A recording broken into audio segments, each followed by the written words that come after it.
Aim ఆధ్వర్యంలో ఈ కార్యక్రమాన్ని చేపట్టడం జరిగింది. దళిత హక్కుల పోరాట సమితి రాష్ట్ర అధ్యక్షుడిని ప్రభాకర్ మాట్లాడుతున్నాను.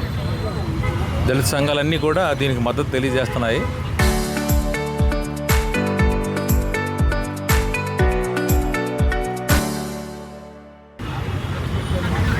చంద్రబాబు నాయుడు గారు అధికారంలోకి రాగానే మేము అందరం కోరింది ఏంటంటే దళిత సంఘాల ఐక్యవేదిక తరఫున వెళ్ళి మాట్లాడితే ఆయన ఏం చెప్పామంటే ఇప్పుడున్నటువంటి సోషల్ వెల్ఫేర్ హాస్టల్స్ అన్నింటినీ కూడా గురుకుల పాఠశాలలుగా మార్చమని మేము రిక్వెస్ట్ చేశాం.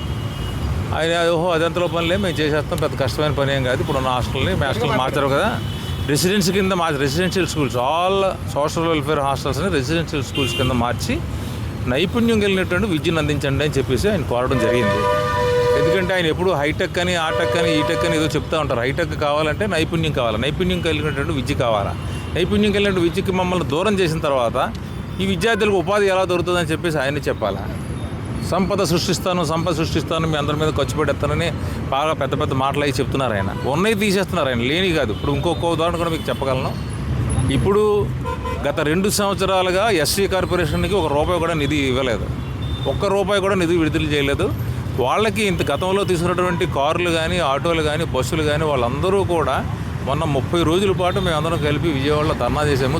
970 కోట్ల రూపాయల రుణాలు, 970 కోట్ల రూపాయలు రిలీజ్ చేయాల్సి ఉందని సబ్సిడీ రూపంలో. సో ఇంటికొక పారిశ్రామికవేత్తను తయారు చేస్తానంటారు, మరి ఇంటికో బికారిని తయారైపోయేటువంటి పరిస్థితి మనకి కనిపిస్తూ ఉంది ఇక్కడ. అలాగే ప్రతి విద్యకి అందుబాటులో పెడతాను, మీకు అమ్మ ఒడి అంటారు, వాళ్ళకి డబ్బులు వేస్తానంటారు, వీళ్ళకి డబ్బులు వేస్తానంటారు, కానీ ఉన్న స్కూల్స్ తీసేటటువంటి ఒక దుర్మార్గమైనటువంటి చర్య ప్రభుత్వం చేస్తుంది. కాబట్టి దళిత సంఘాలు అందరం కూడా దీన్ని మేము పూర్తిగా వ్యతిరేకిస్తున్నాం. మేమందరం కూడా ఖచ్చితంగా సెంటర్ ఆఫ్ ఎక్సలెన్స్ అనేది మీకు ఇంకొక ఎగ్జాంపుల్ కూడా చెప్తాను నేను. ఐటీఐల్లో దేశవ్యాప్తంగా సెంటర్ ఆఫ్ ఎక్సలెన్స్లని పెట్టారు. కరెక్ట్గా 8 సంవత్సరాల తర్వాత సెంటర్ ఆఫ్ ఎక్సలెన్స్లన్నీ మూసేశారు. ఇప్పుడు పెర్మనెంట్ బిల్డింగ్లు కట్టకుండా పెర్మనెంట్గా దాని గురించి ఇన్ఫ్రాస్ట్రక్చర్ అది ఏర్పాటు చేయకుండా ఈయన ఎన్నాళ్ళు నడుపుతారో కూడా మరి మాకు తెలియదు, కానీ ఉన్న స్కూల్స్ మాత్రం తీసేటటువంటి ఒక కార్యక్రమం చేస్తున్నారు. కాబట్టి మేము తప్పనిసరిగా దీన్ని వ్యతిరేకిస్తాం.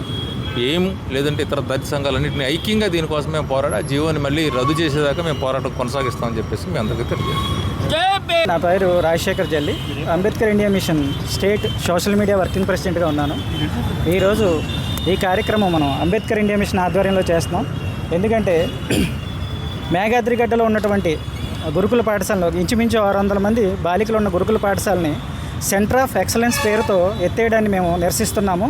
సో వితౌట్ ఇన్ఫర్మేషన్, ఎటువంటి ఇన్ఫర్మేషన్ లేకుండా, అలాగే తల్లిదండ్రులు కూడా ఎటువంటి ఇన్ఫర్మేషన్ చేయకుండా కూడా వాళ్ళని రాత్రికి రాత్రి వాళ్ళని షిఫ్ట్ చేసేశారు. ఇది చాలా ఘోరమైన పరిస్థితి. సో మీరు ఎక్సలెన్స్ సెంటర్ పెట్టాలనుకుంటే వేరే చోట పెట్టుకోండి, వేరే బిల్డింగ్లో పెట్టుకోండి. విద్యను, నాణ్యమైన విద్యను దూరం చేయడమే. మేమందరం కూడా అదే గురుకుల పాఠశాలలో చదువుకుని ఈరోజు ఈ పరిస్థితిలో ఉన్నాము. అటువంటి పాఠశాలలో మాలాంటి దళిత విద్యార్థులకు ఎంత ఉపయోగపడతాయో, ఎంత మేలు చేస్తాయో మాకు తెలుసు. సో అలాంటి పాఠశాలను మీరు మూసివేసి సెంటర్ ఆఫ్ ఎక్సలెన్స్ అని ఇవన్నీ చెప్పేసి దళితులకు విద్యను దూరం చేయడం ఇది చాలా బాధాకరమైన విషయం. ఇది మేము రాష్ట్ర వ్యాప్తంగా కూడా దీని మీద మీరు ఈ జీవో ఉపసంహరించుకోకపోతే కనుక రాష్ట్ర వ్యాప్త ఉద్యమం చేస్తామని తెలియజేస్తున్నాను.